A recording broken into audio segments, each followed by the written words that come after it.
Chad Robichaux joins the show today here. He is an American hero, okay? He's a former Force Recon Marine and Department of Defense contractor who served on 8 deployments to Afghanistan as a part of a Joint Special Operations Command task force. He's battled PTSD, suicidality, and his foundation, Mighty Oaks, is a leading nonprofit serving the military and first responder communities with highly successful faith-based resiliency and recovery programs. He's an incredibly sought-after public speaker, podcaster. He just had me on his show, Resilient podcast. He's been on Sean Ryan. He's a leading voice to the church on taking care of veterans. But he's an American hero for many reasons, but in no small part due to his incredible operation rescuing 17,000 people after the Biden administration's botched withdrawal from Afghanistan, as all of us watched in horror at what happened there now with funding terrorism, with leaving, I think, $80 billion of American weapons for the Taliban to steal. I mean, it was such an evil thing to watch unfold. And while the government did absolutely nothing, Chad and private citizens began to fly out Americans back home and rescue thousands of people. It's one of the most inspirational stories of American heroism, resiliency that I've ever heard. He's become a dear, dear friend. And we're going to talk a lot about not just the deep state and the corruption at the highest levels of our government, but their disregard for human life, not just in the womb, but their specific targeting of anyone who will be a threat to their regime and to what is feeling a lot more like an oligarchy, to be honest. Whenever they say, our democracy is in danger, as it's been famously said, they really mean their oligarchy. And there is a new change that's happened at the DOD that should scare every single one of us. And if it does not change, and if Trump is not elected to change this, it will lead to way worse than simply throwing pro-life sidewalk counselors in prison. It will allow the deep state and the federal government to crack down against anyone who poses a threat, not just to the abortion industrial complex, but to the cultural revolution that it feels like we're living through right now. Guys, this is kind of 1938, 1939 Germany. Do you know what time it is? Chad Robichaux does. Buckle up. One of the most interesting, powerful, and unique conversations we've had on the show. But I believe you deserve to hear it. Not enough people are talking about it, and we're bringing to you today an American hero. Welcome to the Seth Gruber Show.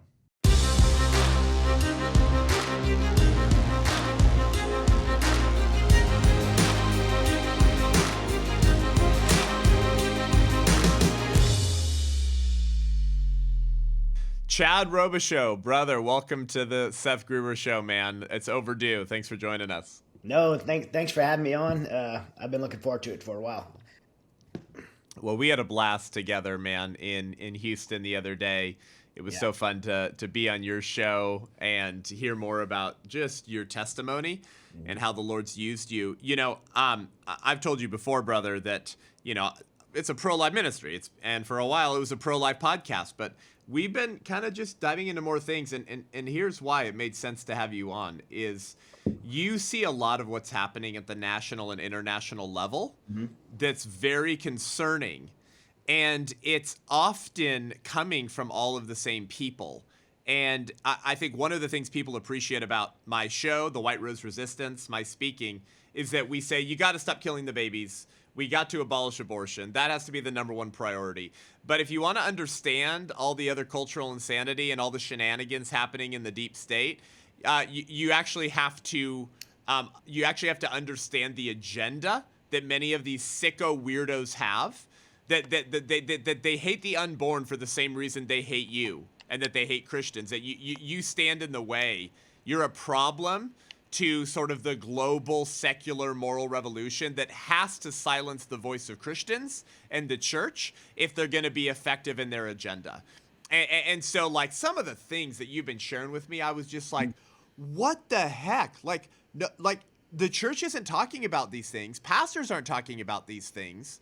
And the people behind it, I'm looking at it, Chad, and I'm going, It's the same people behind Planned Parenthood. It's the same people behind the abortion movement. It's the same people behind the eugenics, the transgender. Why are these people all on the same team? Are they animated by a deeper worldview and sinister goal that we need to be talking about? So a lot of what we try to do is try to kind of link and kind of explain the connective tissue that binds the different parts of these weirdo deep state revolutionaries. You have a lot to say about that. But first, Chad, Mighty Oaks Foundation, total stud. Why don't you tell our listeners who you are? I mean, I teased you a little bit in the introduction, but like, I want you to share who you are in your heart, because you're a total stud, and I want to do all I can to get people to listen to your heart and your message. Yeah, I mean, I'm excited to dive into these topics. First of all, like this is, you and I are in just lockstep with identifying who the they are and what the agenda they have. And well, it's they them, right? They them, yeah, yeah. That's been my big question for the years. Who are they? We always talk about they, right? They're doing this. Who are they? And once you identify who they are and what their agenda is, then all this stuff makes sense, and it's become pretty clear to me. But start off with who I am. I am a former 4th Recon Marine. Come from a long line of military in my family, from World War I, World War II, Korea. My father was the first Marine in our family who served in Vietnam. I was a 4th Recon Marine. I did 14 years in special operations. I did 8 deployments to Afghanistan as part of a JSOC task force with JSOC, for those who don't know, Joint Special Operations Command, which is where our premier special operations units live. And so I did 8 deployments to Afghanistan as an AFO, doing singleton, meaning by myself at local nationals, clandestine logistics to put assaulters on target to capture, kill bad guys. Wow. And then both my sons are Marines as well. One of them still in. The other one is as an Afghanistan veteran as well. So we both served in the same war. After coming home from my 8th deployment, I dealt with many of the things we do at Mighty Oaks. At Mighty Oaks Foundation, we deal with the military and first responder communities, dealing with divorce, PTSD, suicide ideations, fighting the suicide epidemic. We do that through faith-based resiliency and recovery programs. But when I came home from my 8th deployment, after losing 15 friends and all the difficult things that I faced in Afghanistan, I was one of those guys. I dealt with anxiety, depression, panic attacks, almost lost my family, had a battle with suicide, and had a suicide attempt in 2010. And, a lot of things played a role in my restoration. Probably nothing was more profound than the restoration of my faith, becoming a Christian, surrendering my life to Jesus. And through that process of aligning my life with God's plan for my life, I discovered just a real deep burden that God put on my heart, and that was to pay it forward to others. And that's when we started Mighty Oaks Foundation. That was 14 years ago. Since then, I've spoken to about 500,000 active duty troops. We do about $8 million a year in programming for free to active duty service members, veterans, first responders, their families. It's an incredible program. I've written 12 books now. Wow. I do it like you. I do a lot of speaking. I've testified before Congress a dozen times, Senate. President Trump appointed me to be the chairman of the White House's faith-based coalition for veteran affairs to make sure our veterans and active duty service members have access to faith-based programs. In addition to all that, I've started 2 humanitarian rescue operations where former special operations veterans like myself will step in and rescue Americans or vulnerable people when the U.S. government either says they can't or won't. And so those 2 criteria exist, and we'll do that. Wow. That led to the rescue of my 8-time interpreter, 8 deployment interpreter, and friend Aziz. We rescued him and his family in 2021. Ultimately, can you actually go into that story, because this was with the botched Biden withdrawal from Afghanistan. Can you, which is just like, it's still seeing the footage from that, Chad, is just like, it's hard to just attribute that to incompetence. Like it's very intentional. It's like no one's that incompetent. It's like I have to attribute that to malice. But like, can you talk about that story? This is one of the most incredible stories I've ever heard, and it's such an powerful story of just courage and resiliency, and it's the name of your podcast, Resilient. Can you go into that story? But first, we'd like to thank our sponsor of the Seth Gruber Show, Every Life Diaper Company, everylife.com. Super easy. Listen. Woke corporatism is ruining America, okay? DEI, ESG, anti-family policies in major companies in America is ruining America.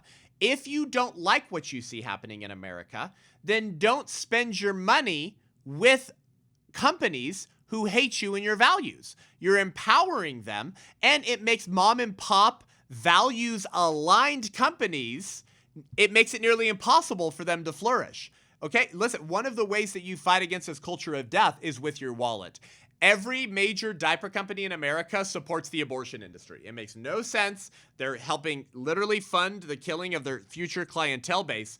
I want you to get your diapers and wipes. If you've got kids, grandkids, the nursery at your church, the pregnancy resource center in your city, to get your diapers from everylife.com. Promo code Seth10, Seth10, Seth10 for 10% off your first order. And if you sign up for recurring, I believe you get a discount as well. Okay, my wife and I use Every Life diapers. Okay, we love it. The quality is absolutely great. There's no leakage, if you know what I mean. Okay, stop Huggies, stop Coterie, stop these pro-abortion baby brands. Go to everylife.com, promo code Seth10, and tell everyone to do the same. In so doing, you're fighting back against the culture of death, and you're supporting the Seth Gruber Show and us here at the White Rose Resistance. Thank you, Every Life Diaper Company.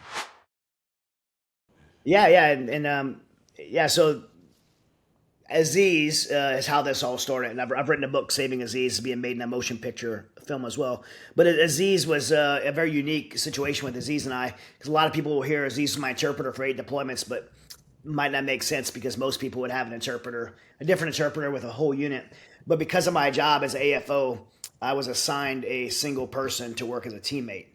So I had a very unique job, which created a unique scenario for Aziz. And Aziz started off as an interpreter for 3rd Special Forces Group in the Army, then went to the U.S. Embassy as selected to be part of the Anti-Terrorism Assistance Task Force, and then was selected to be in a special program over at JSOC and go over to my unit, which I believe is the premier special operations unit in the world.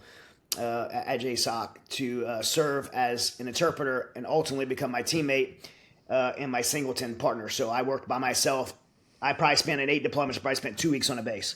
So I lived out in Afghanistan, dressing like locals, living with the locals, and Aziz was my partner. So Aziz, he saved my life numerous times, kinetic combat a handful of times.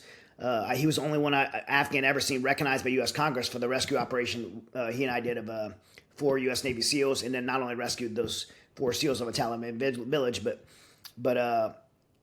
protected the integrity of the operation to continue on, which ended up being a successful operation.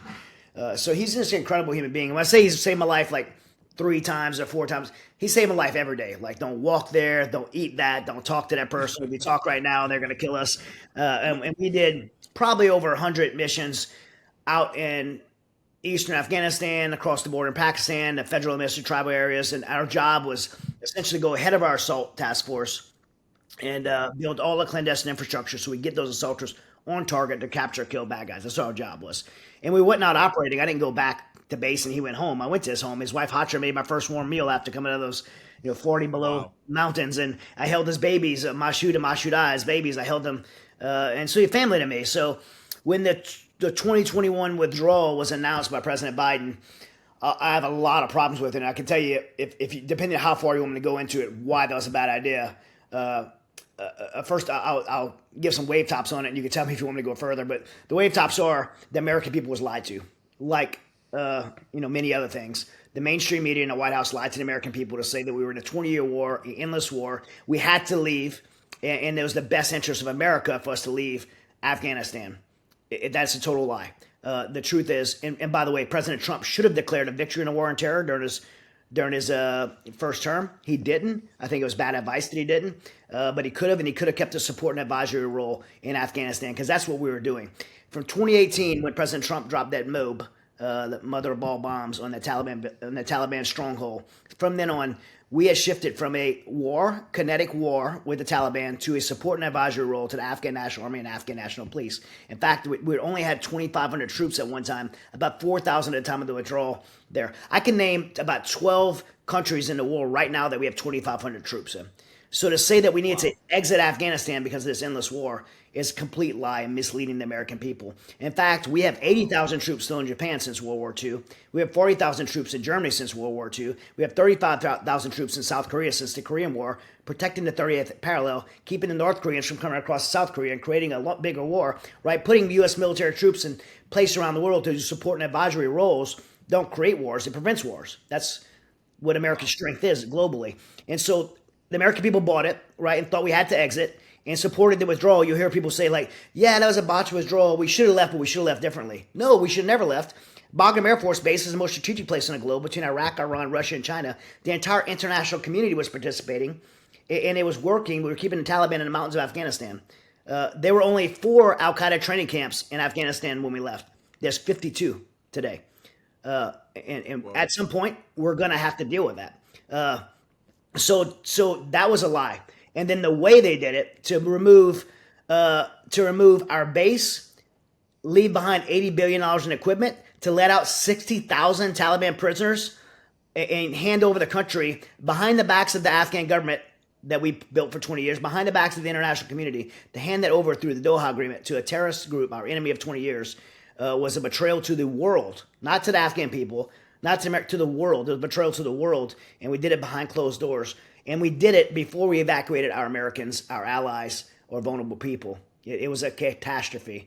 And so I couldn't do anything about that. There's a lot of things I could get into about how the White House gave the NEO operation, non-combatant evacuation operation, to the State Department, took it away from the Department of Defense, was not allowed to go out and rescue Americans. I couldn't do anything about those things. The one thing I could do was make a decision to go get my friend, Aziz, his wife, and 6 kids. Yeah. And that was a no-brainer for me. I mean, not only was he my family, but I had a life debt to him. My wife and kids have me and their family because of him. And so I put together a small team of about 12 special operations veterans to go get Aziz, his wife, and 6 kids. And we did. But however, God orchestrated. There's no other way to describe this, Seth, because a lot of people have given me credit. I've gotten awards and all kind of stuff. We've been put in for the Congressional Gold Medal. We got the Bonhoeffer Award. We got all these awards and stuff like that. But it's necessary for me to say that what happened with the rescue of Aziz, his wife, and 6 kids, and by the way, we stayed and rescued 17,000 other people, was not because I'm capable enough to do that. I'm not smart enough. 17,000? Yeah, 17,000. Like I said, it's all these like accolades for it. I'm not smart enough, capable enough, networked enough, logistically suave enough to pull this off. This was a God orchestrated miracle, modern day miracle that God pulled off, and we got to be a part of it. And the way it occurred was we just were obedient, just like you are with White Rose. God burdened our hearts. We were going to get Aziz's wife and 6 kids. I had this team of like 12 guys that were like Force Recon Marines and SEALs and Green Berets and some guys from CIA paramilitary unit, all this experience. And we were just like going to get this family of 8, Aziz's wife and 6 kids. But in the middle of that, one of my buddies got a text from this 3,000 orphans that were abandoned because everybody was in survival mode. So they abandoned these 3,000 orphans. And he's like, hey, it's great we're going to get Aziz and them, but let's get these orphans too. In that moment, I think God burdened all the hearts to say, let's just help as many people as we can. Americans, interpreters, women and children. Immediately overnight, you got 20 million women and little girls who are going to be sexually enslaved the rest of their life.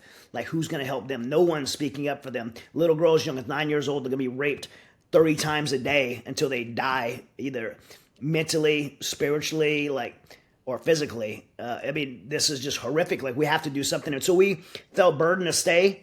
And we did, but beyond that decision to do that and that obedience to answer that burden that God put in our heart, by the way, we called it Task Force 6-8 at the time from Isaiah 6-8, send me.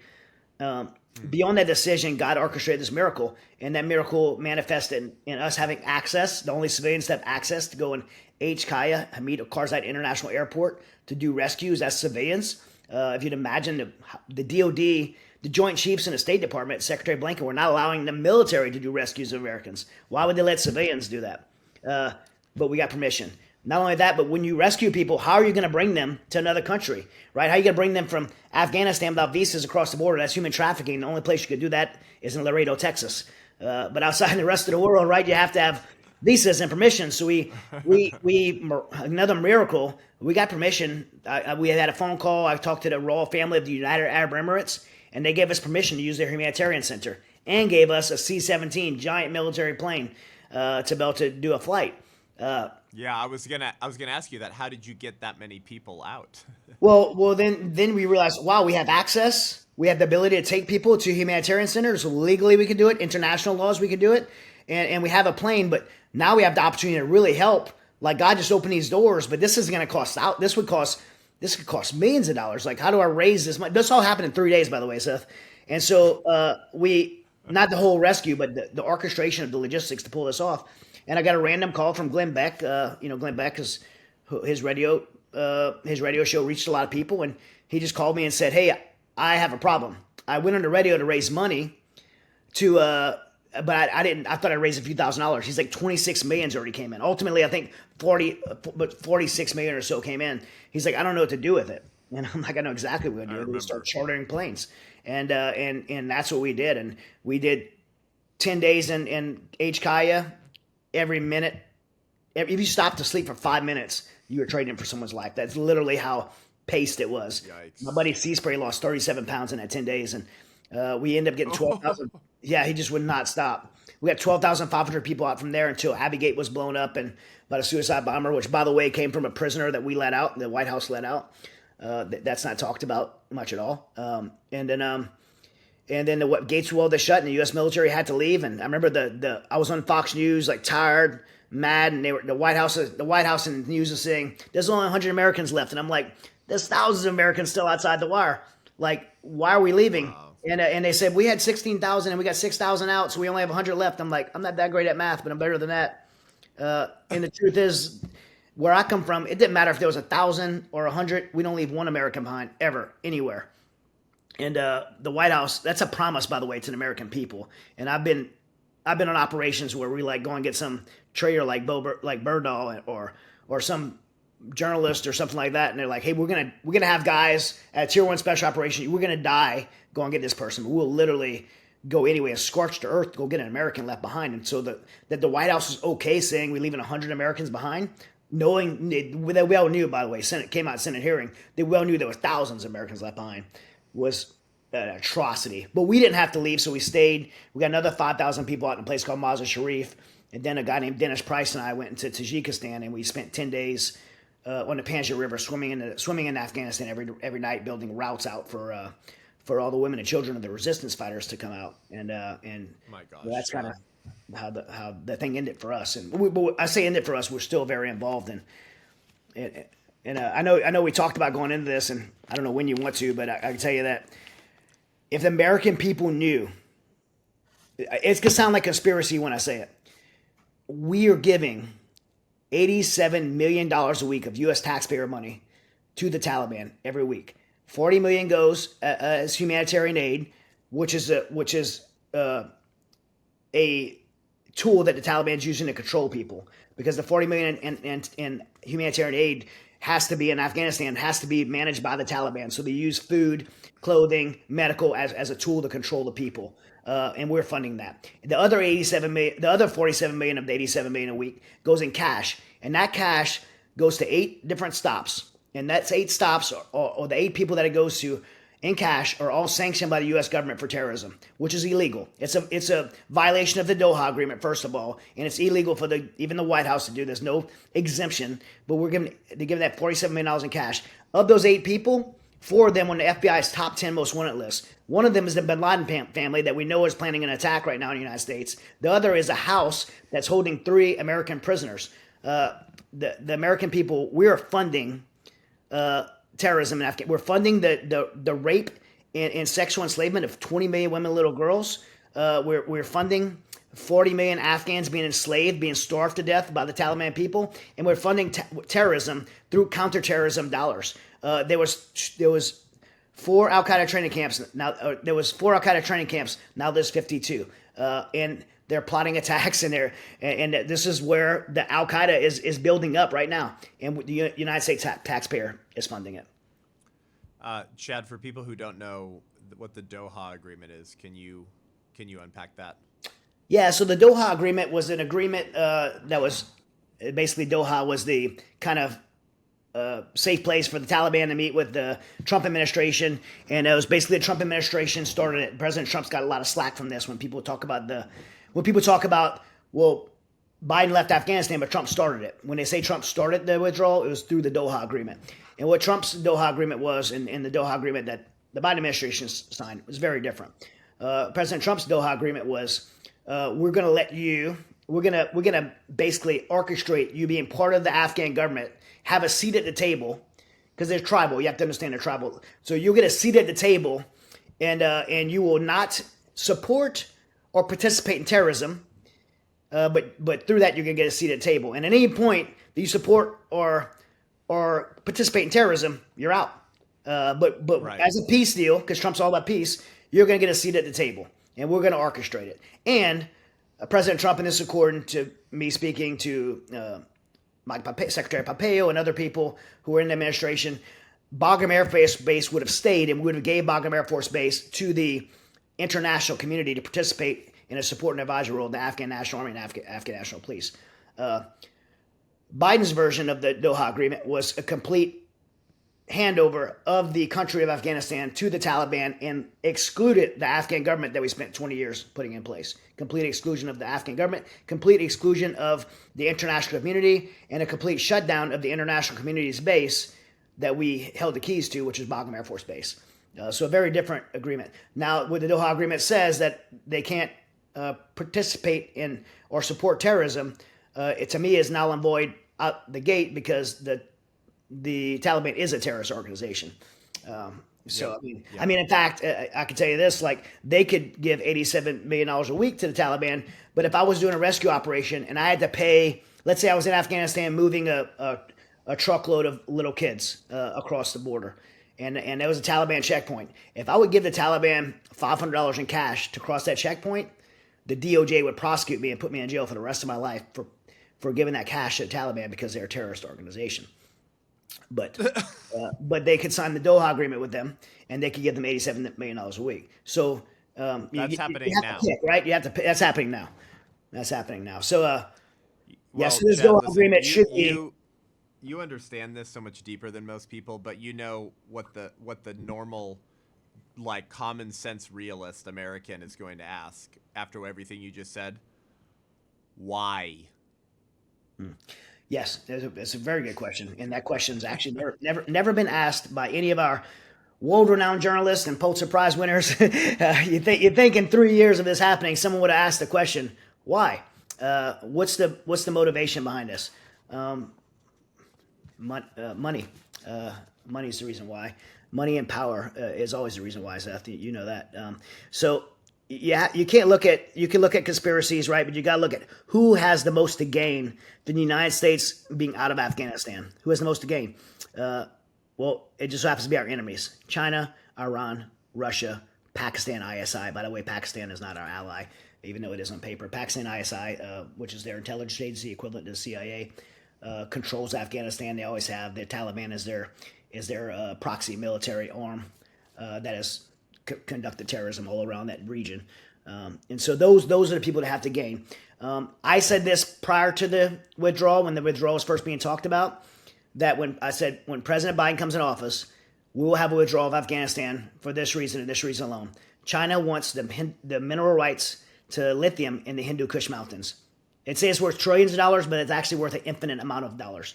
The mineral rights to Hindu Kush Mountains. I was, of course, like anybody else, labeled a conspiracist or whatever. We left on August 31st. By September 1st, China had the mineral rights to the Hindu Kush Mountains and do today, and they're mining it and selling it to who? Selling it to us. Right now. That's happening right now. That's happening right now. Yeah, we buy lithium from China, and now they have an endless supply of it. And so there's so when you talk about like having influence over the White House, right? That why would they influence the White House and say, hey, you guys need to leave Afghanistan? Matter of fact, Biden, as soon as you get in office, you need to get out of there ASAP. Why was it done so hastily? Like, why would you do something like that so hastily? Secondly, you have Iran, who has sanctioned oil that it can't sell, that they need to move to China, who needs oil. So China wants to sanction oil from Iran. Between, if you draw a line on a map, what's between those two is Afghanistan. Pre 2021, who sat between Iran and China? The U.S. military. They couldn't move it. They couldn't move sanctioned oil. We know that as soon as the U.S. military has moved out of there, sanctioned oil has been transported across Afghanistan from Iran to China.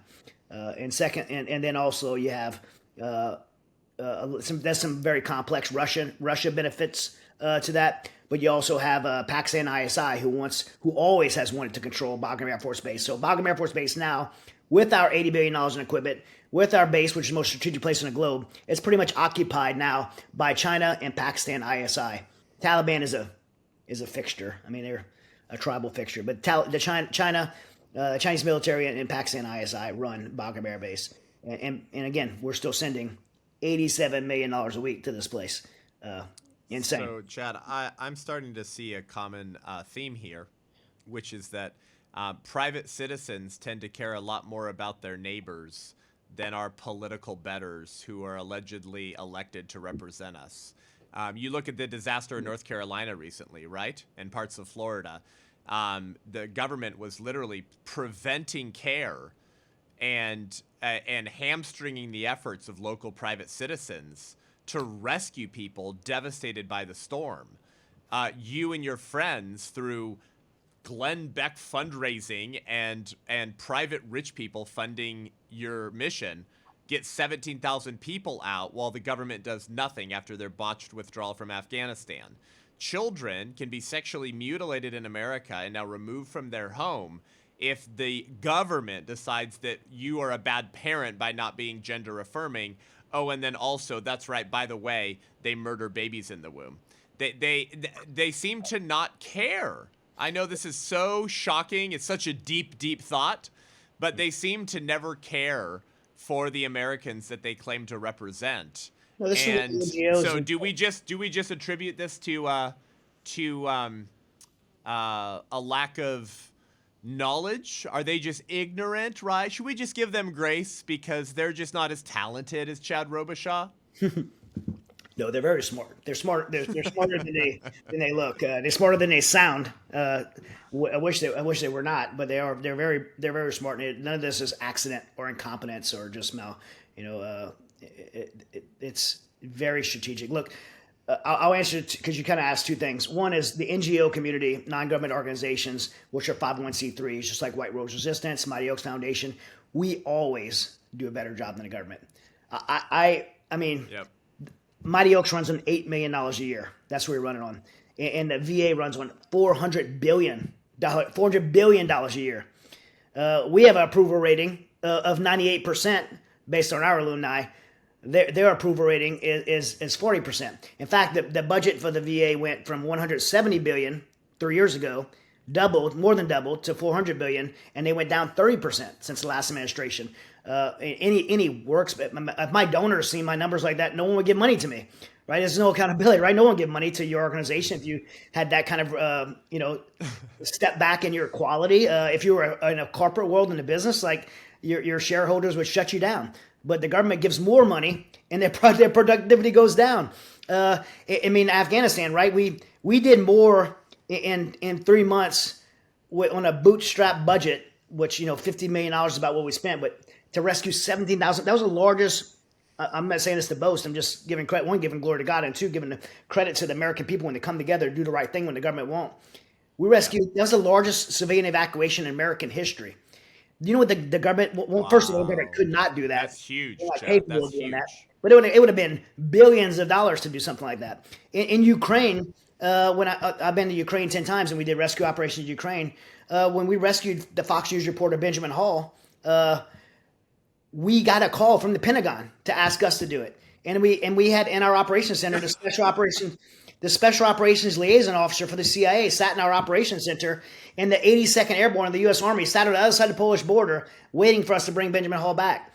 And we went across the border to do it because they couldn't do it or they wouldn't do it. By the way, wait. You were still active duty then? No. This is a year and a half ago. That's right. Yeah. So in Ukraine, I want to make sure that I say that correctly too. When I say couldn't do it, our military service members are more than capable of doing the job. I'm not doing anything they can't do. In fact, they probably can do it way better if they're allowed to. Yeah, But right. either the government will say they either can't or they won't, and then we do. That's the organizations that we run to do those fourth option type rescues. But I mean, when the government, what the encouragement I give people in this, because that sounds all very pessimistic and sad. The encouragement I give people is when the United States government won't do the right thing, good people always do, and that's what you guys are doing at White Rose, right? Look, you don't have to fund Planned Parenthood to solve the problems that we face. We see with mothers, and if they could fund Planned Parenthood, why can't they fund adoption programs, right? So the government doesn't do a good job, but NGOs like yours do, and we always step up. The American people always step up and do the right thing. So you had a second part. You had a second part of that question, and I kind of lost it in the middle of that. No. It's just that was really, really good. I mean, it's like I think that sometimes naive Americans have a really bad habit, Chad, of assuming the best motives Right. of our political betters. I think there are naive Christians and squishy Republicans who maybe they don't like the radical left, but they want to assume the best motives. They're like, oh, I disagree with them on ABCD, but they're not sinister, evil actors. It's like, oh yes, they Oh, are. yeah, they are. And so like I wanted you to speak into that because like I try not to attribute to incompetence and stupidity what I can attribute to malice, because I don't want to be that insulting to the DOD and the federal government by calling them that stupid. To your point, I think that they're not stupid, No, which leaves a far more difficult answer. I mean, we're not talking about abortion here. We're talking about, I'm talking about war, right? That's what I'm talking about. So if you want to know the number one line item in revenue for America, it's the military industrial complex, war. It's the most profitable thing in this country. And we've had in the last 80, I don't know, I think 80 years, only one president that hasn't started a war or allowed a war to start in their presidency, and that was Donald Trump. Every other president in my lifetime, and I think it's back 80 years, has allowed a war to start. And one of the reasons President Trump is hated so much, you wonder, how could this man be hated so much? Is he is a threat to the number one economic revenue in the United States in the military industrial complex. And the neocons in Washington, D.C. losing their mind about that. It's that if you want to know one thing that they hate him for so much, it's that. He is anti-war, and he has nothing to gain from it. The rest of these people, I won't say all of them, most people in Washington, D.C. have maybe they don't personally fill in line in their pockets through the military-industrial complex, but they work with people who are the lobbyists or people that are. It is the big Lockheed Martin companies like Halliburton, KBR that don't. You like how they're pro-war. Man, Dick Cheney was vice president while they're every part of Iraq, Afghanistan had billions and billions of dollars like KBR's all over the place, funding this whole thing. There's a huge conflicts of interest, and they're just making so much money. So there's an incentive for America to be engaged in war at the cost of our service members, at the cost of our national security. And look, President Trump said it on the debate stage, and I believe him from my 10 trips to Ukraine and being involved in Ukraine for over 2 years now. This thing could be over in 24 hours. I am confident if President Trump gets elected in 2 weeks or whenever it is, however many days. I think we're maybe a week out now. I don't know when this airs, but I'm confident if President Trump gets elected, he will end the Ukrainian-Russian war as president-elect over the phone. Confident he will do it. And so why hasn't that happened in the last 2 years? Because there's too much money to be made. Bottom line, there's too much money to be made. I think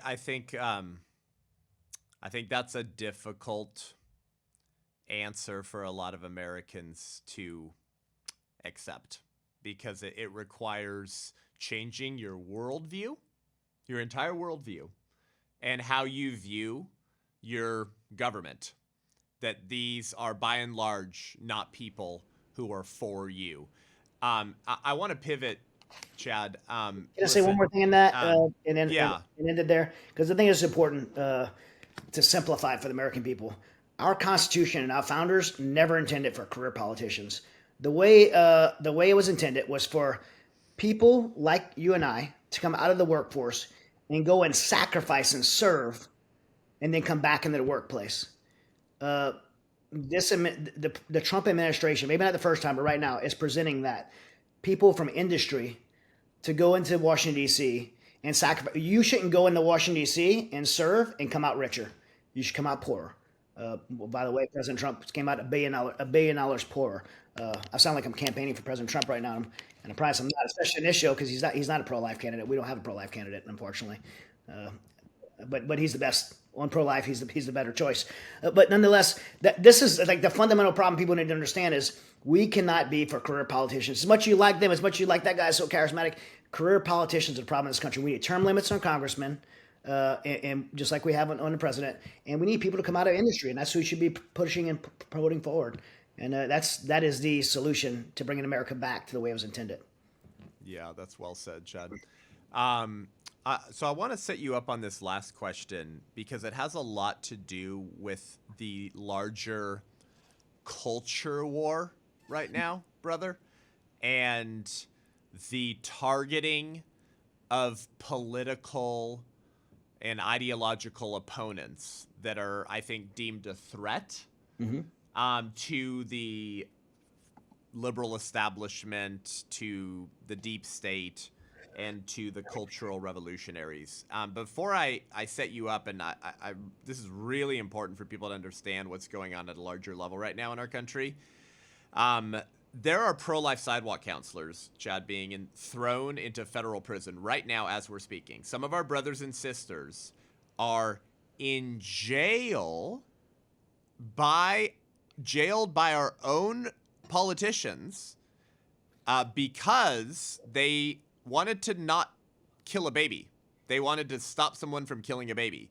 Some of them trespassed into an abortion center peacefully, and they said, hey, we're here for you, Mom. We love you. Don't kill your baby, but it's technically trespassing. Some of them did not trespass, bro. They did not tie themselves to the door, but they're being prosecuted under FACE violations, which is freedom of access to clinic entrances. And the Biden administration has been using this, Chad, reviving an old KKK law called conspiracy charges that was only used against the KKK, attaching it to FACE as a way to charge pro-life Americans for attempted conspiracy by telling a mom, don't kill your baby, we're here for you, we love you. So they're throwing pro-life sidewalk counselors in federal prison. A young black woman with two little kids is in federal prison right now. Her name's Bevelyn. There's over a dozen others. And Kamala's out there, Chad, saying that if Trump gets elected, he's going to target his political opponents and silence them. It's like, you're in office right now, Kamala, and you're throwing pro-life Americans into federal prison. The same woman who is Attorney General in California broke into someone's home because that person had pro-life reporting of Planned Parenthood. So I'm setting you up right now because, listen, we're watching the Democrat Party and the deep state begin to crack down on, investigate Americans who pose a threat to their order. It's lawfare. It's lawfare. We need to call it that. And now we've had Merrick Garland look at domestic terrorist charges for parents who started cussing or yelling at a school board because they had transgender policies. What did the Department of Defense do recently that is further evidence of this federal government targeting of political opponents? What the heck is going on? You scared the bleep out of me when you shared this, and I think it's important to say, and that's why I spoke for so long, that it's compounding. It's more and more of this targeting of political opponents, resulting in what now? Yeah, I mean, look, this is late 1930s Germany.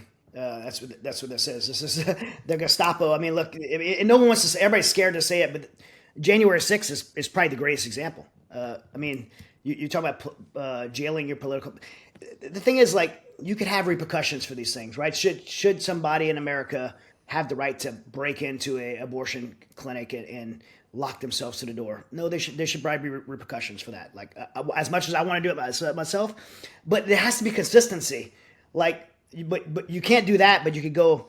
You could burn down your neighborhood or break into buildings and during the George Floyd riots and these things. Like, there has to be consistency, and there's not consistency in this. They're going after conservatives more than they're going after left, and it's weaponizing the justice system, and now it's weaponizing our federal agencies against Americans, and they're weaponizing against their political opponents. So this, I get a lot of stuff fed to me, and so when I first got this DOD directive fed to me, I'm like, this can't be right. I've been involved in this stuff too long. This is too extreme. It sounds like conspiracy to me. So what I'm going to say here is going to sound like conspiracy. So I would encourage you not to take my word for it, to go look it up yourself.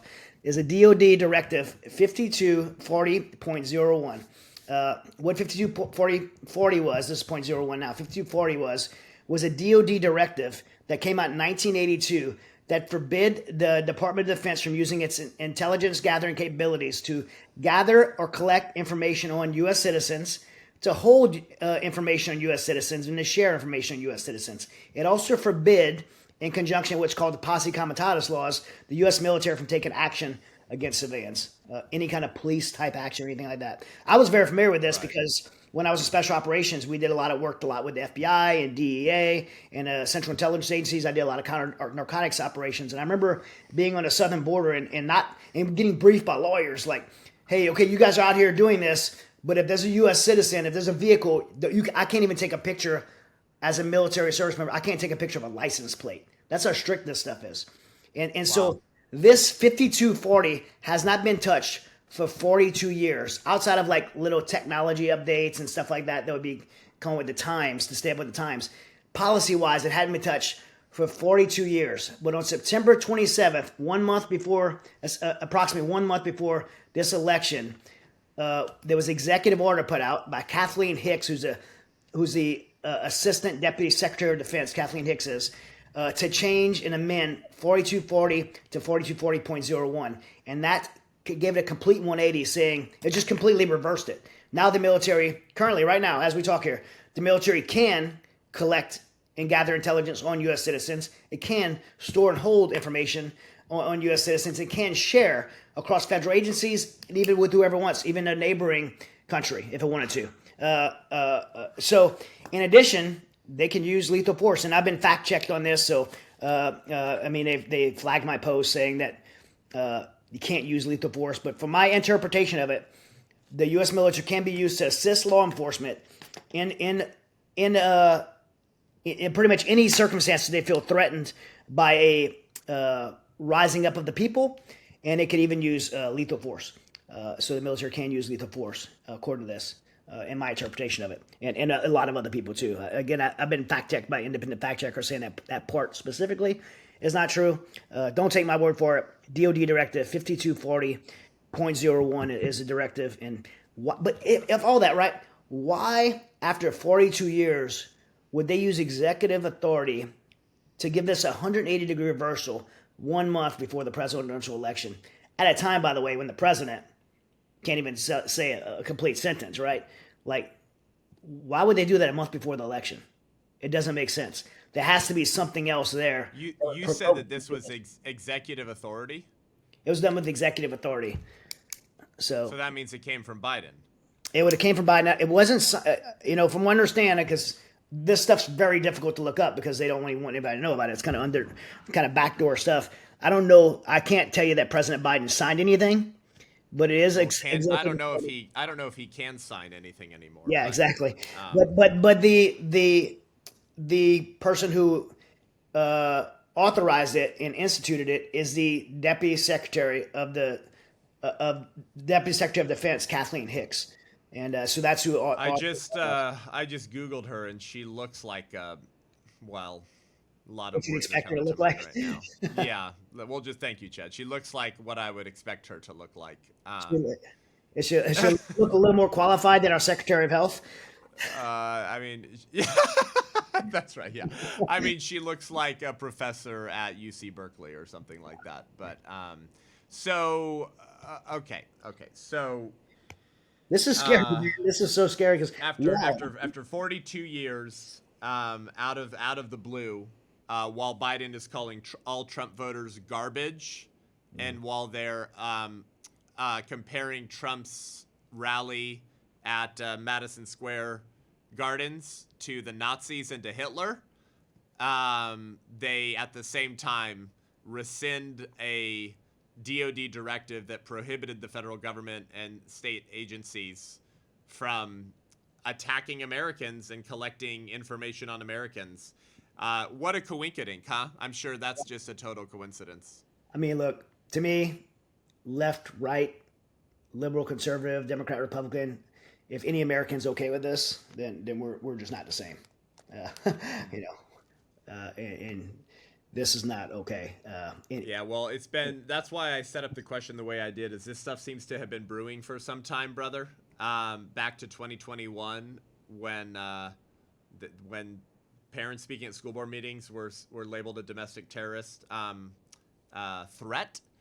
And then I recall, I talked about this on my show a few years ago, Chad, but people forgot about this one. I haven't heard it brought up in a while. I think it bears repeating that I believe it was the FBI was exposed for sending plants into Catholic parishes, Catholic churches, focused particularly on Catholic churches that still do the Latin Mass, which means they're usually more old school and conservative. Yeah. And because they said some of these parishes and some of these Catholics could be possible threats for domestic terrorist activity. And now pro-life sidewalk counselors are being thrown in federal prison. But a year before that, Kamala Harris was tweeting out a fundraising link so you could donate to pay the bail for the BLM Antifa rioters and arsonists to get them back out onto the street. Our borders wide open. We have abortion trafficking, and sex trafficking happening at our open border. And now Trump is Nazi. MAGA Trump voters are garbage, is what Biden said a few days ago.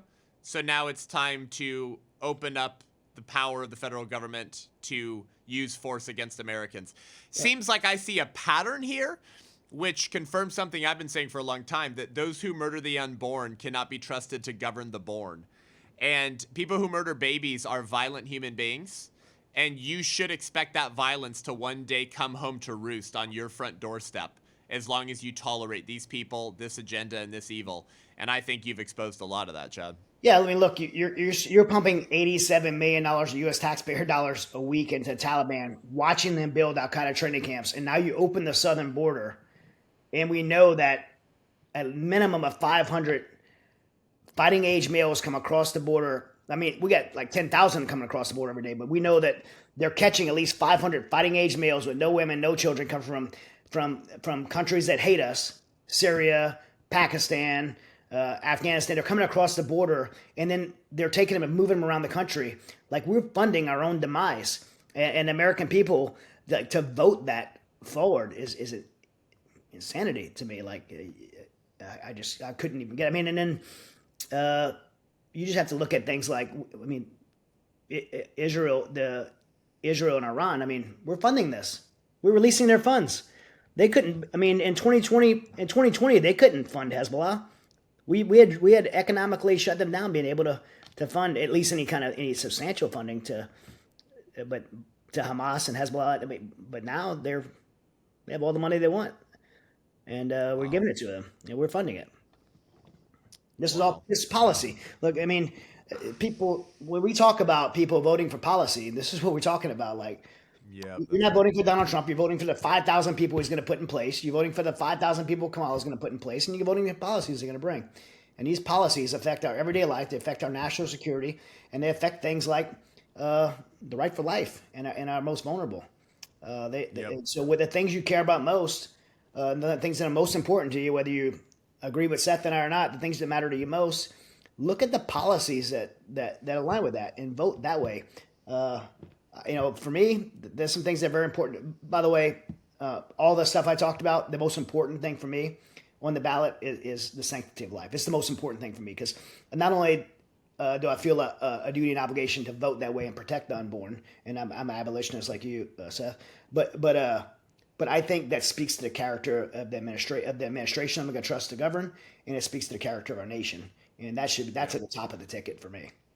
And even in an election like this, where I don't believe we have a pro-life candidate, because we have one candidate supports 15 weeks, which we know most abortions are at 15 weeks, we have before 15 weeks, and another one that supports full term. I can't come to an agreement with either administration, but the heart behind it is much different, and I could. Yep. It's very easy to pick the lesser of evils, and a lot of Christians will say, "Well, I can't vote for either because I can't pick the lesser of evils." Well, if you don't vote for one, you're voting for the other. It's and you're complicit. My opinion is, if you're a pro-life person, you don't vote for President Trump and this election, and Trump advancing this election, you're complicit to the other side, to evil. Yep. No. Yep. That's right. Yeah. Yep. Well, it seems like voting for Trump, I think overturning this DOD directive 5240.01 would be a simple reason to make sure that Trump is elected, if you ask me. But Chad, and be funding the terrorists. Thanks for bringing awareness to this. This is I mean, like, I hope this takes off. I hope people wake up to this. This is like, it's 1939. 1938 in America. We've seen this game before, and none of this timing is coincidental. And if you think it is, I think I have a bridge to sell you in Brooklyn. So, Chad, where can people connect with your ministry, Mighty Oaks Foundation, your show, and just kind of follow you, support you, get involved with what you're doing? Yeah, so my foundation is Mighty Oaks.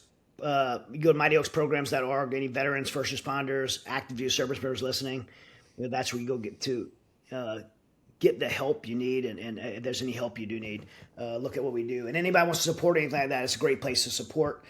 We do about $8 million a year in programming, so we depend on a grateful nation to participate in there. ChadRobichaux.com is my website. TheResilientShow.com is the website for the podcast. And we have a great episode with Seth that just came out last week on The Resilient Show. And if you're really interested in this Afghanistan topic, go back and listen to my episode on The Resilient Show with Sarah Adams, who's a CIA human targeter and currently at the DoD in research development on the budgets for this stuff. So a lot of information there. I think we've had a lot of views on. She's an amazing patriot, and for some reason the DoD allowed her to come on the show, and she's been on my show and Sean Ryan's and reveal some of this stuff. It's mind blowing. So yeah, definitely. And I'm on Instagram. Probably the easiest place to keep track of me. So good, awesome, Chad. Well, hey, brother, we're so grateful for you, man. Thanks for sharing your story. I know there's a lot more to your story, and you've told that in more places. People can check out your interview with Sean Ryan. It was very, very, very, very powerful. 5 hours long. Yeah, I know. Yeah. But thank you, Chad. We appreciate you. We'll see you again. We'll have you back on the show. But stand strong, brother. Stay faithful. We appreciate you. God bless, man. Thank you guys for joining the show today. Head on over to iTunes, Spotify, YouTube. Give the show a rating and review. Go to Rumble for if YouTube ever digitally assassinates me. Help us out. Subscribe at Rumble. Insulate us from that, okay? And then if you want to join the White Rose Resistance, help this show, help reach people with the truth, help us launch our resistance chapters to get the church engaged, because it is 1939 in America right now. And we have got to end abortion if we're going to save the soul of America and save the family in America. So go to thewhiterose.life and become an ally at $35 a month. Get your battle box in the mail to get equipped. Join our digital community for courses, curriculum, training, interaction with our team. Our book club at $70 a month. Books in the Barracks. We read a book together, talk about it live on Zoom. It's super powerful, super equipping. And make sure you pick up a copy of my book, The 1916 Project, and bring a screening of the film, The 1916 Project, to your church. We've done 800 screenings since the middle of June, and hundreds more getting booked every month. This is a film to wake up your church, wake up your pastor, and get people engaged in the fight for life. Until next week, I'm Seth Gruber, and this is The Seth Gruber Show.